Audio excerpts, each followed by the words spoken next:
دن بدن کھلنے لگا ہے نعمت الاسلام یہ۔ بسم اللہ الرحمن الرحیم۔ صرف 5 منٹ کا مدرسہ قرآن و حدیث کی روشنی میں 186واں دن 6 رجب المرجب۔ نمبر 1، اسلامی تاریخ۔ دور فاروقی کے اہم کارنامے۔ حضرت عمر رضی اللہ عنہ نے اپنے دور خلافت میں بڑے بڑے کارنامے انجام دیے۔ انہوں نے باضابطہ طریقے پر بیت المال کا نظام قائم کیے، ملکی پیمائش کا انتظام کیے، مردم شماری کرائی، جیل خانے قائم کیے، فوج کے لیے دفتری نظام بنائے، راتوں کو گشت کر کے رعایا کے حال سے باخبر رہنے کا طریقہ نکالے، بے روزگار لوگوں کے لیے وظیفے مقرر کیے، جگہ جگہ نہریں کھدوائی، نماز تراویح کو جماعت کے ساتھ پڑھنے کا اہتمام کیے۔ اسلام سے پہلے دریائے نیل ہر سال سوکھ جاتا تھا۔ مصر والوں کا عقیدہ تھا کہ ایک کنواری لڑکی کی ولی کے بغیر دریائے نیل جاری نہیں ہوتا۔ جب مسلمانوں نے مصر فتح کیا اور اس کی خبر گورنر حضرت عمرو بن عاص رضی اللہ عنہ کو ہوئی تو انہوں نے فرمایا کہ اسلام میں یہ ہرگز نہیں ہو سکتا۔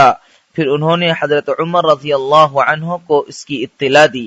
حضرت عمر رضی اللہ عنہ نے دریائے نیل کے نام یہ خط لکھا: اے دریائے نیل، اگر تو اپنی مرضی سے چلتا ہے تو مت چل، اور اگر تجھے اللہ واحد قہار چلاتے ہیں تو ہم اس سے ہی سوال کرتے ہیں کہ وہ تجھے چلا دے۔ چنانچہ یہ پرچہ دریائے نیل میں ڈال دیا گیا۔ دوسرے ہی دن دریائے نیل پانی سے بھر گیا۔ اس دن سے آج تک دریائے نیل مسلسل جاری ہے۔ اس کے علاوہ بھی آپ کے بہت ساری خدمات اور کارنامے تاریخ کے صفحات پر محفوظ ہیں۔ نمبر 2، حضور صلی اللہ علیہ وسلم کا معجزہ، گھی میں برکت۔ ام مالک رضی اللہ عنہا کا دستور تھا کہ وہ آپ صلی اللہ علیہ وسلم کی خدمت میں ہمیشہ ایک برتن میں گھی ہدیہ بھیجا کرتی تھی۔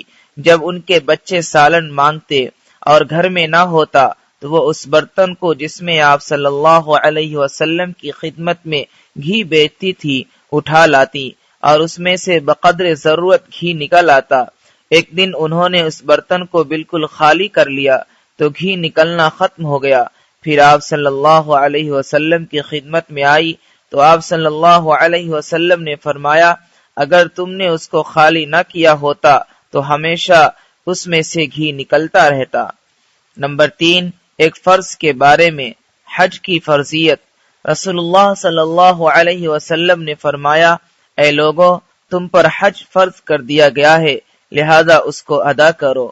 نمبر 4، ایک سنت کے بارے میں، مجلس سے اٹھنے کی دعا۔ رسول اللہ صلی اللہ علیہ وسلم جب کسی مجلس سے اٹھتے تو فرماتے، سبحانک اللہم و بحمدک، اشہد ان لا الہ الا انت، استغفرک و اتوب الیک۔ ترجمہ، اے اللہ، تیری ذات پاک ہے اور قابل تعریف ہے، میں گواہی دیتا ہوں کہ تیرے سوا کوئی معبود نہیں، تجھ سے ہی مغفرت کا طلبگار ہوں اور توبہ کرتا ہوں۔ نمبر 5، ایک اہم عمل کی فضیلت، مسلمان بھائی کے لیے دعا کرنا۔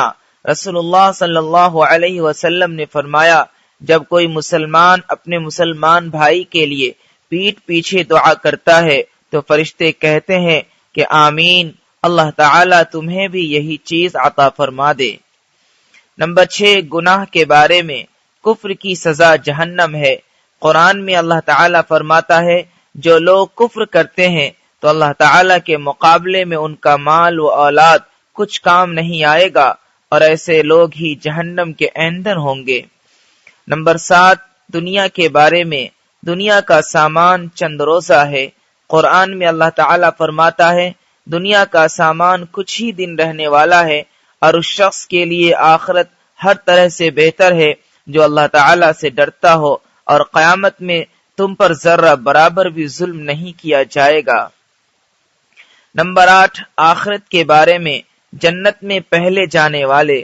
رسول اللہ صلی اللہ علیہ وسلم نے فرمایا، جو لوگ سب سے پہلے جنت میں جائیں گے ان کے چہرے 14ویں کے چاند کی طرح چمکتے ہوں گے، نہ تھوکیں گے، نہ ناک سونگھیں گے، نہ پیشاب و پاخانہ کریں گے، ان کے برتن اور کنگھے سونے اور چاندی کے ہوں گے، ان کی انگیٹھیوں میں سے عود کی خوشبو پھوٹ رہی ہوگی، ان کے منہ سے مشک کی خوشبو آئے گی، ہر ایک کو 2 ایسی حوریں ملیں گی جن کے پیروں کی ہڈیوں کا گودا خوبصورتی کی وجہ سے پنڈلیوں کے گوشت سے صاف نظر آئے گا، اور وہ دونوں حوریں آپس میں ایسی ہم خیال ہوں گی جیسے کہ دونوں کا دل ایک ہو، اور صبح و شام وہ اللہ کی بڑائی اور اس کی تعریف کرتی ہوں گی۔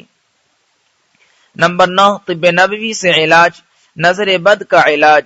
حضرت عائشہ رضی اللہ عنہا فرماتی ہیں، جس کی نظر لگی ہو اس سے وضو کرایا جائے، پھر اسی پانی سے وہ شخص جس کو نظر لگی ہے غسل کرے۔ نمبر 10، نبی صلی اللہ علیہ وسلم کی نصیحت۔ رسول اللہ صلی اللہ علیہ وسلم نے فرمایا، ایک دوسرے کو ہدیہ دیا کرو، ہدیہ دلوں کی رنجش کو دور کرتا ہے، اور کوئی پڑوسن اپنے پڑوسن کے ہدیہ کو حقیر نہ سمجھے، اگرچہ وہ بکری کی کھر کا ایک ٹکڑا ہی کیوں نہ ہو۔